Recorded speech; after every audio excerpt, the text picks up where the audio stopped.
When emergencies hit, having control over your finances can be the lifeline your family needs.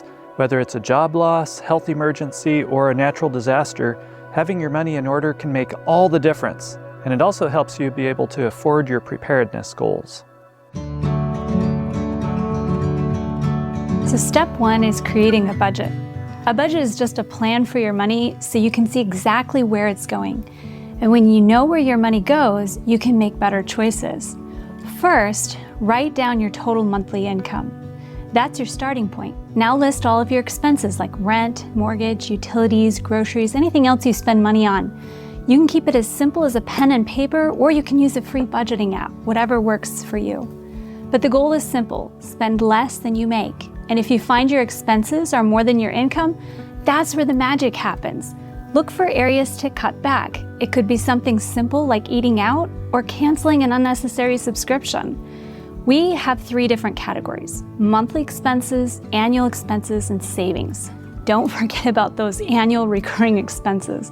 We'll look at how to handle those in just a moment. This is about living within your means, being in control of your money instead of letting your money control you. And it's the first step toward financial preparedness.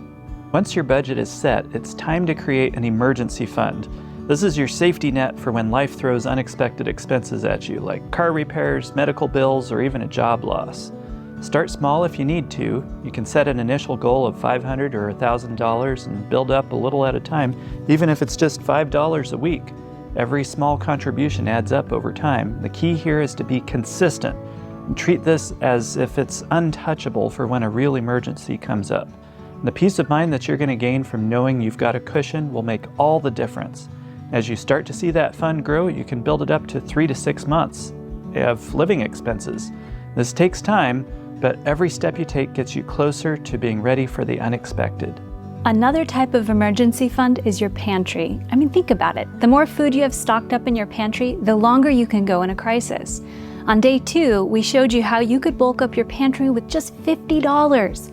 The more you add to your rotating pantry, the more of a runway you'll have when you lose a job or an unexpected emergency arises, or you just can't make ends meet for a month. This strategy has saved us before when our income dropped lower than our expenses for 1 month. We cut the grocery budget dramatically to stretch the rest of the finances to cover what needed to be covered.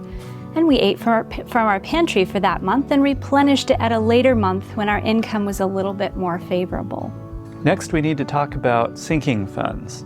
These are savings for expenses you know are coming, like, for instance, property taxes, annual insurance payments, or Christmas. Instead of being unprepared for these bills when they come in, you can plan for them by setting aside a little bit each month.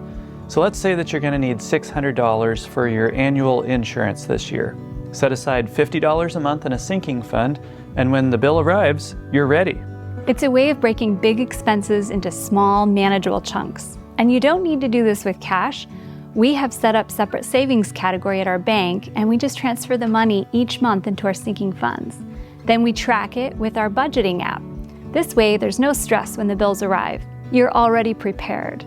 Our favorite budgeting app is EveryDollar.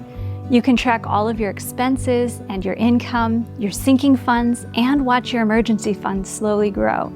I've used both the free version and the paid version for years, and it's been a game changer for us. We're in control of our money instead of it being in control of us. And using those sinking funds makes it easy to stay in control of your money all year long. You'll never have to panic when those big expenses pop up. They're already covered. So that's it. 3 simple steps to start managing your finances and be prepared for any emergency. Make a budget, build your emergency fund, and set up sinking funds to handle life's unknown expenses. None of this is complicated, but it does take consistency. And the best time to start is right now. So get a notepad and start writing down those expenses now, and set aside a few dollars in an emergency fund today.